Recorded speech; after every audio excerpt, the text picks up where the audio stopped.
Welcome to Hochoka Podcast. What is a red ribbon skirt, and what is its special meaning? Hello, Metakiepi, and welcome to Hochoka, here at the center of St. Joseph's Indian School's campus. I'm Scott Wooster. And I am Hope McCloskey. Scott and I are today's Hochoka hosts. Today, we turn our attention to the contrast between the natural beauty of South Dakota's landscape and the stories of many indigenous people who have called it home but couldn't enjoy peace, safety, or a long life on this land. We acknowledge that we gather on the traditional lands of the Oceti-Sakowin, Yankton, Ponca, and other tribes. By the treaties of Fort Laramie and other acquisitions, they were dispossessed of that land, which affords us the ability to be here today. We recognize that acknowledgement without action is only a start, and therefore know that we must do more than simply acknowledge. We pay our respect to elders, both past and present, with honor and gratitude for their stewardship of the land.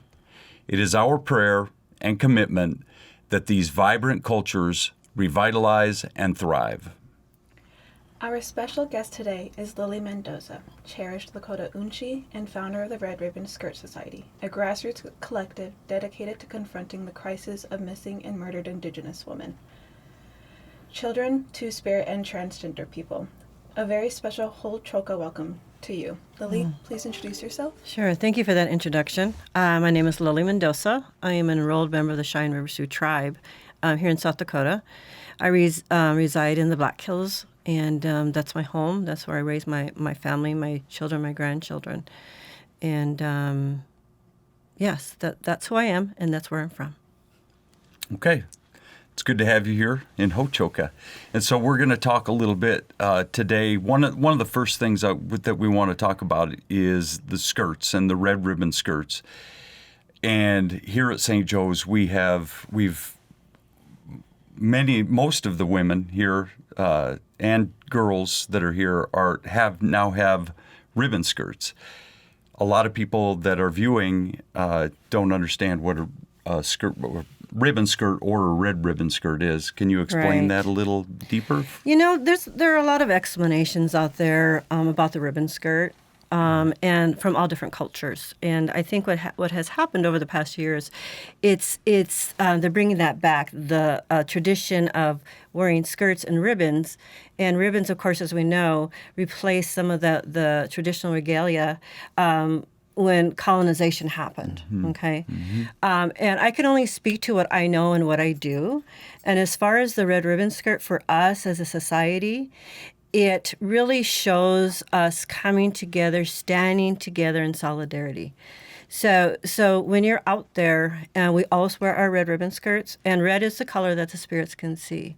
So it's really about letting people know we're here, we're still here, and we can do that by wearing those skirts for the public to see. And people, they look at us and say, wow, look at all those red skirts, So it begins those kinds of conversations that we really do need to have amongst natives and non-natives, just about anywhere in the world. Yep. So that's why we call the Red Ribbon Skirt Society. Okay. Right. And just to further clarify that distinction between a ribbon skirt and a red ribbon skirt, because I think a lot of the women here on campus and young girls, are wearing colors that were chosen by themselves or that reflected something in their own life. And I think you hit on it with the red refers to the color that the spirits can see. Right. Yeah. Is that part of the movement that you're a part of, or is that because the Red Ribbon Skirt Society, right? What does that reflect? If you were to look at marches across the United States and Canada, the women are going to be wearing red skirts. Okay. So that red is a really huge part of identifying that movement, along with not just the skirt, but the red dresses. Okay. Okay. So that's a big part of it. And yes, we see a lot of women wearing different colors or prints on their skirts. and those are the things that they come up with themselves. They feel the power in that material and what it looks like. And also you'll see a lot of those women wearing, maybe for graduations. I think families put a lot of thought into that. The sewers, the mothers, the grandmothers, this is what we want on your ribbon skirt, to honor them. In all of my time, I've realized that there isn't a lot of media addressing all of these issues, and the fact that that more indigenous women are going missing and turning up murdered, and it's unfortunate to me that that wasn't a common knowledge thing that I had to go out and expressly tell people all this information and give them all of the facts. I actually did a presentation on the lack of media representation for Native Americans and indigenous people on a whole. Right. And everyone was just so surprised by the facts and the numbers that I gave, and they couldn't believe that it was all true. And I said, this is something that I grew up with. I was like, this is a reality for me, my cousins, my sisters, my family. We all know that this could happen to us, and that it could happen to anybody that we know, and it has sometimes, and it's unfortunate. But why do you think that is, and what's your thoughts on the lack of media representation? Right. Well, I think you hit it right on the head as far as people don't believe it's happening. Yeah. I began with the Red Ribbon Skirt Society in 2016. I'm the founder, and at that time, there wasn't a lot. I could say there's more than there was. And there are a lot of big changes as far as the awareness out there. But at that time, there really wasn't. In 2016, I remember young women coming to me and wanting to do a march.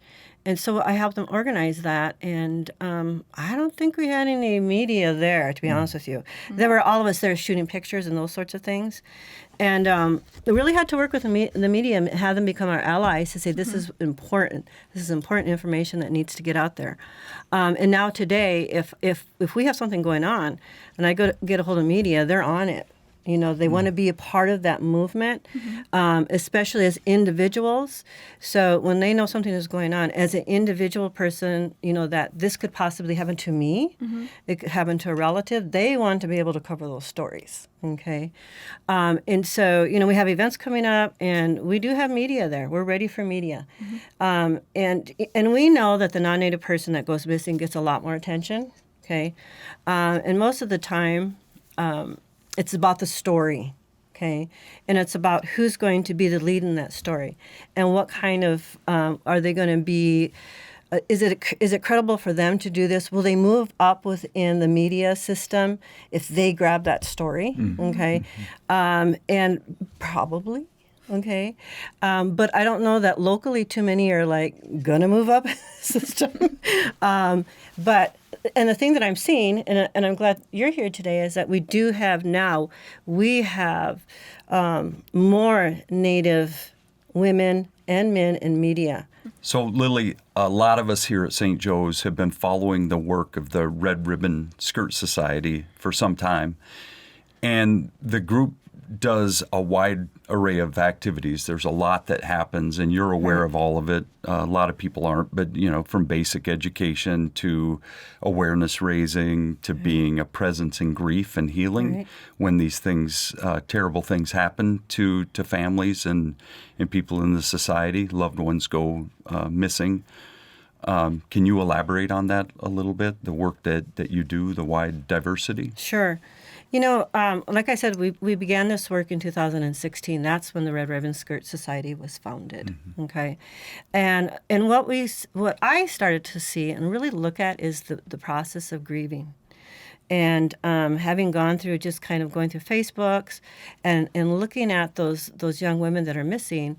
My first question was, how is the family dealing with this? That was my concern, and it was my concern because I lost a son. Okay, and so I truly understood what it was to lose a child.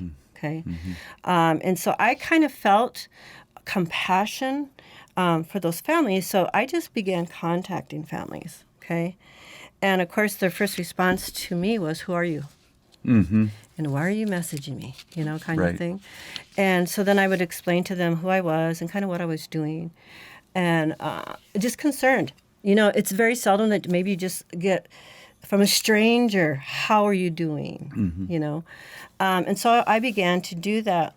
And when I contacted one of the families, you know, she said, it's been 28 years since anybody asked me, how am I doing? Okay. And her daughter was 11 years old when she was murdered. Okay. So I thought, okay, so this is what we need to do. This is what we need to do as a society, because then that is our responsibility. So we began doing that and contacting families that didn't know who we were, and just saying, hey, we're here for you. Is there anything that we can do to help you? And so it went from education to awareness to really working with those families. And so the families that we do work with, they become part of our society because now they have a voice. They have a space. They have a voice. And so that's really good to see, and it's really, really healing for those families. It's really healing because you keep on talking about it and talking about it, you know, and they'll be able to, you know, when I first started working with those families, they would get up and speak, and it was tough on them. It was really tough on them. But they've gotten to a place over the last 6 years that they can get up and they can talk, right? Yeah. And they don't fall apart because they see the crowds of people that are out there and other families that are suffering, and they don't want anybody to go through that. So we work with those families. They become our family. They're part of the society. The other thing that goes along with that is that we began doing this work. We began to see that other communities needed help and how they could put together resources and other people in the community to help. And so we created the MMIW 101. And so we created that. And so it's training that we go out and we do this training with different community organizations, law enforcement, schools, and say, okay, here's the training. We know these are the steps that you all are going through. How are you going to, what happens when you do search and rescue? Who are your partners with that? Okay. And who are your tribal partners? Who are your partners outside of the reservation? Okay. So we put all of that training together. And one of the things that we really look at doing is indigenizing it. Okay.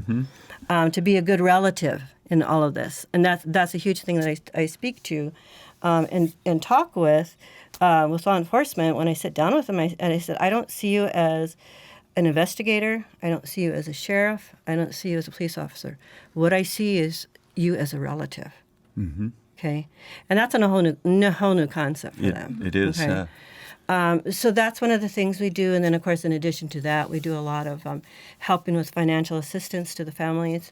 We might have a family. One of the bigger things that's really, really sad that we had to do, but it's a need out there, is we had a family whose daughter had been murdered, and she was at the funeral home she was at the hospital in Utah. And so the tribe only allots so much money if somebody passes away. So we're going to help you with $5,000. We're going to help you with $3,000. Okay. Well, they couldn't bring. The funeral director had called me and said, Lily, there's not enough money to bring her home. Okay. And the family doesn't have it. We can't pick up the cost, So I said, you know what? Bring her home. Send me the bill. She's got to get home, So those are the kinds of things that we do. And we figure out how to find that money. If we don't have it, we'll find it. So we do that, for the families, whether it's bringing her home alive or bringing her home deceased. Okay, so that's kind of what we do. And there's just a whole lot of things we do, just from the concept and thought of grief. There's a whole lot of stuff that we do to help those families, as much as we could possibly help them, so they don't need to worry about things. Funeral expenses, food for the wake services. If they need a quilt, we'll help get a quilt. Families that need to travel back and forth from the reservation, we will help with gas. Those are the kinds of things we do. And so, as you go around and you do trainings with law enforcement and others in official capacity who have a chance to make a difference, you would have to walk a fine line, sort of making relatives with somebody let's say, that doesn't understand what your approach is and what you're trying to do, you might find backlash maybe from what you do, or you also might find that you have to, I would think you'd have to be very nuanced in your approach to Right. what you do with that. We make sure that we conduct ourselves as respectful women and function as a society. Okay, I know that there's always these questions, but aren't you the one that is going out and speaking? Aren't you the one who's making those decisions? I said, oh, no, not really. Okay, I take everything back to the society, and we sit and we talk about it and we talk about it, and then a decision is made. Okay, then let's go ahead and do that, or let's do that. So, Lily, I genuinely don't want to overlook the fact that this is hard and very difficult work. When I started my career, I went on a quick work trip, I guess I could say, where we went and interviewed people for the MMIP project that Kettleland happened to do, and I was just the producer that was assigned, and I was very grateful that I was. But from going there and listening to, I want to say, at least 15 of these stories of different women's families, of them finding out that they've been missing for so long, or they've been found murdered with no answers, tons of questions, and legitimately no help. I was exhausted after a week. I was so saddened by all of this and the fact that it was just so close to home to me. What started you on this path? What keeps you motivated to keep going down this hard path that, from my experience, is just so, I don't know, so traumatic and overwhelming. Yeah. Right. Yeah. Well, I guess I guess the thing for me is that I have the support of my family. Okay, especially my children. My daughter actually in Minneapolis has a group up there. My granddaughter is involved in that group. I think that's a huge part of it. And also, too, not only just my children, but my sisters are getting involved in the movement. My brothers are involved in the movement, in some shape or form they are, okay? And then the other thing is ceremony, going to do sweat, go to Sundance, When I go to Sundance, I dance for the women, and I dance for those families. And for me, that's healing. I guess, and I don't want to. It's a personal, I guess, when I go do that for those families, because in some way, I'm helping them. They know when I go to Sundance, I'm going to be dancing for their daughters, because a lot of them are older and they can't get out there and dance, So, no, that you said I was an uŋčí, what did you say I was? I don't know your title gave me. Lakota uŋčí. I was like, what? Okay. So anyway, that's what I do. I do for those family, but I do it for myself too, because it's a cleansing, especially when we go and do sweat, and I pray in the mornings. I put up tobacco. I put out tobacco. I smudge. All those things help. They get us through those times. And to me, it's a way of life for me, and I'm dedicated to this movement. And the question is, well, how long will you do this? I've had that question, and it's like, well, I guess until I can't speak or walk anymore. I said, but you know what? There's a group of women that will take over that, and so are my children. Yeah. So I mean, I'm dedicated to this. This is my work. So, hope that answered you. Yeah. I love that your passion is so strong. I'm 7 years into doing what you do, and I love that you rely on the ceremonies too. Right. So we talk about uŋčí, right? It helps the people, right? And that's what you do. And ceremony, whether it's Sundance or Inipi, you find that there is no gray area. It's either right or it's wrong, and exactly as you're doing it. And so it can give you a lot of strength to run into a lot of brick walls when you're trying to do the kind of work that you're doing, and helping too. I mean, it's not all brick walls, but it's difficult work, and so we thank you for your passion and what you do. Truly, it's meaningful work, and we say Wopila to you for doing that. And also Wopila for being here today in Hochoka here as we talk. And hope Wopila to you too for being here too. It's good to have you back in the studio again. It's been a while. We'd like to say Wopila to our viewers as well for joining us here at the center of St. Joseph's Indian Schools campus, where we talk about issues that are central to Native American education today. Until next time, stay centered.